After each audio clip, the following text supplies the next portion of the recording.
ఐదవ రాశి సింహరాశి. సింహరాశి వారికి మార్చి నెలలో ఏ విధంగా ఉండబోతుందో గురుగారి మాటల ద్వారా తెలుసుకుందాం.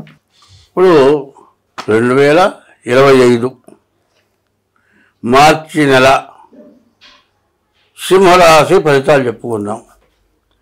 ఈ సింహరాశి ఫలితాలు ఏమిటి అంటే, ఈ సింహరాశి వాళ్ళని కనుక్కోవచ్చు బాగా. ఆడవాళ్ళు కావచ్చు, మగవాళ్ళు కావచ్చు.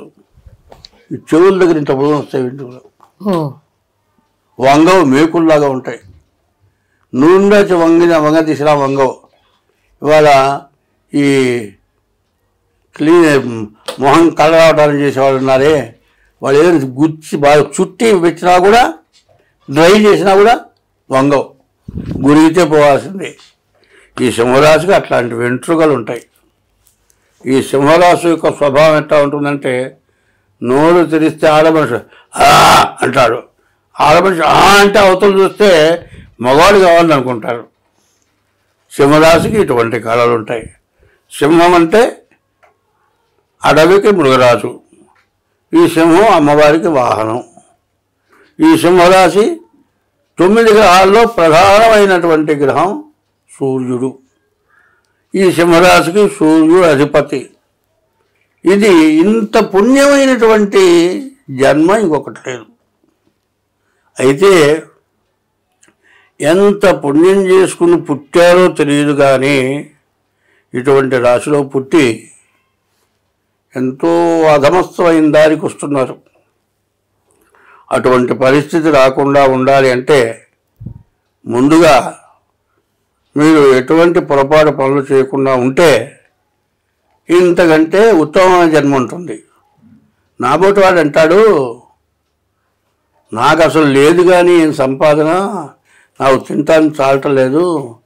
టాటా బిర్లా లాంటి వాళ్ళు తెగ సంపాదించారు, వీరు వాళ్ళందరికీ నేను అన్నం పెడతానంట. వాడికి వచ్చిన ఆస్తి వస్తే మాత్రం కనీసం బయట గోరుకా ఉంటాడు, అడుక్కుంటే వాడు లోపల రావడానికి లేదు. ఇంకా వాడు అడుక్కొని ఏం వస్తాడు, అడుక్కుంటే నువ్వేం పెడతావు. సరే పోనీ శుభకార్యాలు ఎవరికన్నా పెడతావా అంటే, నీతో పాటు ఐశ్వర్యవంతులు కోట్లు ఉన్నవాళ్ళు, సినిమా యాక్టర్లు, లేకపోతే మంచి గొప్ప రాజకీయ నాయకులు, మనం ఎవరి ఇంట్లో పెళ్ళి అయితే పెళ్ళికి వచ్చిన బంధువులు ఏదైనా చదివింపులు చదివిస్తున్నారు. అట్లాంటి వాళ్ళు ఏం చేస్తున్నారు, ₹1,00,00,000 చొప్పున వాళ్ళకి గిఫ్ట్, పెళ్ళికి వచ్చిన వాళ్ళకి వీళ్ళు గిఫ్ట్ ఇస్తున్నారు.